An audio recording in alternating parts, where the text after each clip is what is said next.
ఎవరు అనుకోని విధంగా ఈ సెకండ్ వీక్ ఎలిమినేషన్ అయితే జరిగిపోయింది. మర్యాద మనీష్ ఎలిమినేట్ అవ్వడం అందరికీ ఆశ్చర్యం కలిగించింది.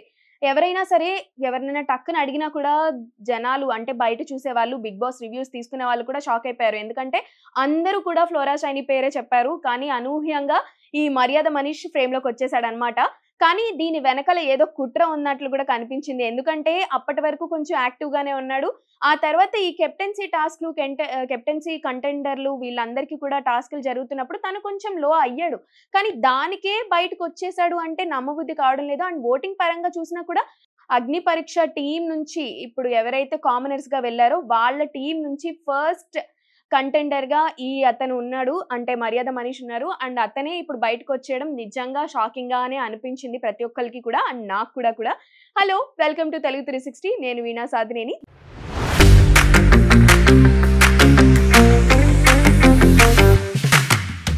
సో, సెకండ్ వీక్ ఎలిమినేషన్ కూడా అయిపోయింది. మర్యాద మనీష్ ఎలిమినేట్ సక్సెస్‌ఫుల్‌గానే అయిపోయాడు. ఆ తర్వాత శివాజీ గారితో మాట్లాడుతూ కొన్ని ఘాటైన వ్యాఖ్యలు కూడా చేశాడు. దాని గురించి కూడా మనం ఇందులో మాట్లాడుకుందాము. ఇప్పుడైతే నాగ్ ఎపిసోడ్ గురించి మాట్లాడుకుందాం.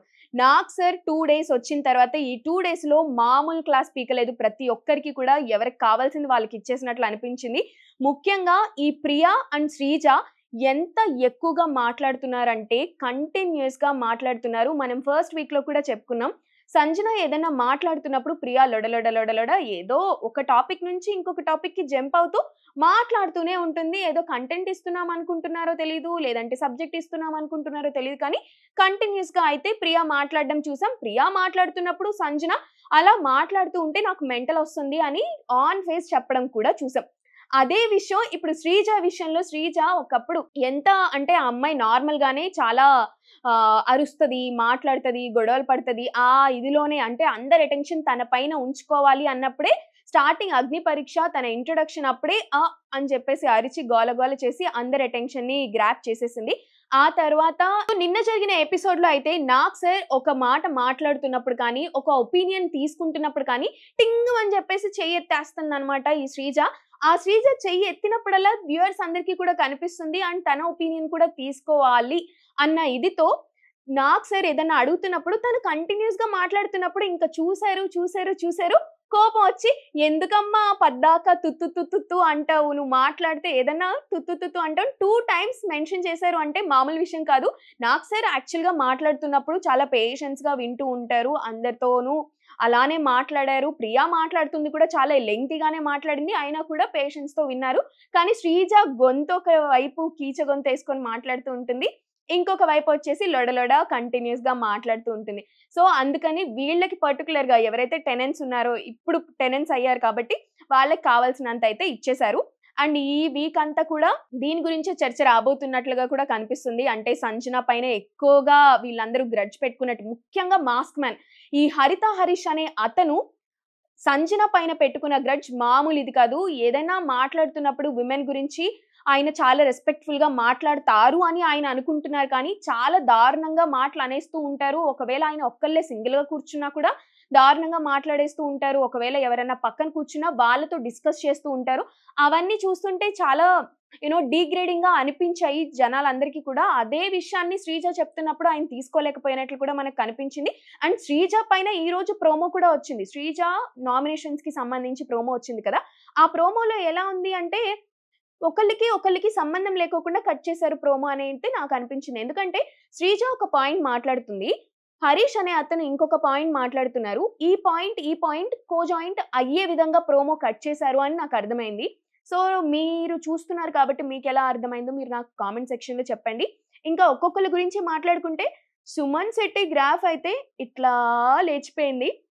అప్పటి వరకు కూడా అంటే ఫస్ట్ వీక్ వరకు కూడా ఎవరితో మాట్లాడలేదు. చాలా సైలెంట్‌గా ఉన్నాడు మనిషి. గేమ్స్ కూడా ఆడతాడో, ఆడడో అన్న ఇదిలో ఉన్నారు. ఎప్పుడైతే కెప్టెన్సీ టాస్క్‌లు, షిప్ టాస్క్ ఏదైతే వచ్చినాయో, ఎప్పుడైతే ఈ టెనెంట్స్ ఉన్నారు కదా! సెలబ్రిటీస్ అందరూ టెనెంట్స్, కామనర్స్ అంతా ఓనర్స్‌గా ఉంది. ఈ ఓనర్స్ టీమ్‌లోకి టెనెంట్స్‌ని తీసుకోవాలి అంటే కొన్ని టాస్క్‌లు పెట్టారు. ఆ టాస్క్‌లో తనని తాను ప్రూవ్ చేసుకునే ఇదిలో చాలా ట్రై చేశారు. అప్పుడే ప్రియా ఆయన్ని ఓనర్స్ లిస్ట్‌లో నుంచే తీసి పడేయడం జరిగింది. అంటే ఎక్కడైతే బొమ్మల టాస్క్ వచ్చిందో, ఆ బొమ్మల టాస్క్ అప్పుడు సంజనని కొట్టకపోయినా కొట్టారు అని ఈమె అనేసుకొని, అలా చేయడం వల్ల దీని వల్లనే ఆమెకి నాకు సార్ పెద్ద క్లాసే ఇచ్చారు, ఎవరిదన్నా ఒపీనియన్ తీసుకో, ఒకవేళ వాళ్ళిద్దరికి జరుగుతుందా, మీకు జరిగిందా అని సంజనాకి చేయి తగిలిందా లేదా సంజనాని కనుక్కున్న తర్వాత నువ్వు ఒపీనియన్ తీసుకోవాలి, డెసిషన్ తీసుకోవాలి, అంతేకాని ఊరికే అలా తీసేసుకుంటే కాదు కదా అని చెప్పేసి సారీ కూడా చెప్పమని చెప్పారు. సారీ చెప్పమన్నప్పుడు ప్రియా చెప్పింది, సుమన్ శెట్టి తీసుకున్నాడా, లేదు, నీ వల్ల నా ఓనర్షిప్ పోయింది కదమ్మా అని చెప్పేసి ఆన్ ఫేస్ నాగ్ సార్ ముందు అలా గట్స్ చూపించే విధంగా క్వశ్చన్ చేశారు. That is more appreciable. ఆయన కూడా అంటే నాగ్ సార్ కూడా అప్రిషియేట్ చేశారు ఈ సుమన్ శెట్టి ప్రియా విషయంలో. అయితే ప్రస్తుతానికి సైలెంట్ గా ఉంది ఎవరు అంటే తనుజ అండ్ భరణి. ఇప్పుడే వాళ్ళ కొంచెం కొంచెంగా స్టార్ట్ అవుతుంది అన్నట్లుగా కనిపించింది బండి. అండ్ ఇంకా మొత్తంగా చూసుకున్నట్లయితే ఈ రోజు మండే, మండించే డే, మంటలు పెట్టే డే, ఈ నామినేషన్స్ డే కాబట్టి ఈసారి నామినేషన్స్ ఎక్కువగా సంజనాకి పడే ఛాన్స్ కనిపిస్తుంది. ప్రోమోలో కూడా అలానే పోర్ట్రే చేశారు. సుమన్ శెట్టి, సంజన అయితే ఖచ్చితంగా నామినేషన్స్ లో ఉంటారు. నామినేషన్స్ లో ఉన్నా కూడా జనాలు ఆల్రెడీ వాళ్ళకి చాలా పాజిటివ్ గా ఉన్నారు కాబట్టి వాళ్ళు వర్తి క్యాండిడేట్స్ అని చెప్పేసి లోపలే ఉంచుతారని కూడా మనకి కూడా తెలుసు. కానీ ఈ వీక్ ఎలిమినేషన్ ఎవరు జరుగుతారు, ఈ వీక్ నామినేషన్స్ ఎక్కువగా సంజన కాబట్టి ఆమె ఉంటది, కానీ ఎవరు తక్కువగా ఆడతారో వాళ్ళపైన నామినేషన్స్ ఉంటుంది. ఇప్పుడైతే చాలా బోరింగ్ గా ఉంది క్యాండిడేట్ అని చెప్పేసి ఫ్లోరా షైనీని అయితే జైల్లో పెట్టారు కాబట్టి తన పైన మోస్ట్ ప్రాబబ్లీ నామినేషన్స్ ఉండవు. ప్రతి సీజన్ లో కూడా అంతే జరుగుతుంది. వాళ్ళు డైరెక్ట్ నామినేషన్స్ కి వెళ్తూ ఉంటారు, వాళ్ళపైన ఎవరు కూడా నామినేషన్ వేయకూడదు అని కూడా అంటూ ఉంటారు. ఈసారి కూడా అలానే జరుగుతుంది అని నేను అనుకుంటున్నాను. సో ఫ్లోరా షైనీ పైన నామినేషన్ పడదు. ఇంకొక ముఖ్యమైన విషయం ఏంటి అంటే ఇప్పటి వరకు టెనెంట్స్ గా ఉన్న వాళ్ళందరూ కూడా ఓనర్స్ గా మారారు, ఓనర్స్ గా ఉన్న వాళ్ళంతా కూడా టెనెంట్స్ గా మారారు కాబట్టి ఇక నుంచి పని చేయాల్సిన పని లేదు. ఎవరైతే సెలబ్రిటీస్ ఉన్నారో వాళ్ళకి పని చేయాల్సిన పని లేదు. ఇప్పుడు పనులు ఎక్కువగా పడతాయి కాబట్టి ఈ కామనర్స్ అసలు బుద్ధి ఏంటి, అసలు క్యారెక్టర్ ఏంటి ఖచ్చితంగా బయటపడిపోతుంది. సో ఈ వీక్ మాత్రం చాలా ఇంట్రెస్టింగ్ గా ఉండబోతోంది అని అయితే నాకు అర్థమైంది. రీతూ చౌదరి ఒక చేసిన బిగ్గెస్ట్ బ్లండర్ మిస్టేక్ ని చాలా ఇదిగా ఓపెన్ గా చూపించారు. అండ్ వాళ్ళ ట్రాక్ ని కూడా హౌస్ మేట్స్ కి తెలిపే విధంగా చూపించినట్లు కూడా నాకు అనిపించింది. అండ్ రీతూ చౌదరి వల్లనే రెండోసారి కెప్టెన్సీ టాస్క్ కూడా చేయడం జరిగింది నాగ్ సార్ ఎదుట. అప్పుడు డిమోన్ పవన్ ఉన్నాడు కాబట్టి, డిమోన్ పవన్ గెలిచాడు కాబట్టి సినారియో కొంచెం బెటర్ గా ఉంది. లేదంటే ఖచ్చితంగా ఈ డిమోన్ పవన్ అనే మనిషి ఈ వీక్ అంతా కూడా ఓ మూలను కూర్చునేవాడని అయితే నాకు అర్థమైపోయింది. ఏది ఏమైనా ఈ రోజు మండే రోజు కాబట్టి ఇంట్రెస్టింగ్ గా నామినేషన్స్ ఉంటాయి. ఈ వీక్ అంతా కూడా టాస్క్లు ఉంటాయి కాబట్టి ఇంట్రెస్టింగ్ గా ఉంటుంది. ఇప్పటి వరకు ఓనర్స్ గా ఉన్న వాళ్ళందరూ టెనెంట్స్ గా మారిపోయారు కాబట్టి వాళ్ళు చేసే పని ఎలా ఉంటుందో మనం చూడగలుగుతాం, విచ్ ఇస్ ఆల్సో ఇంట్రెస్టింగ్.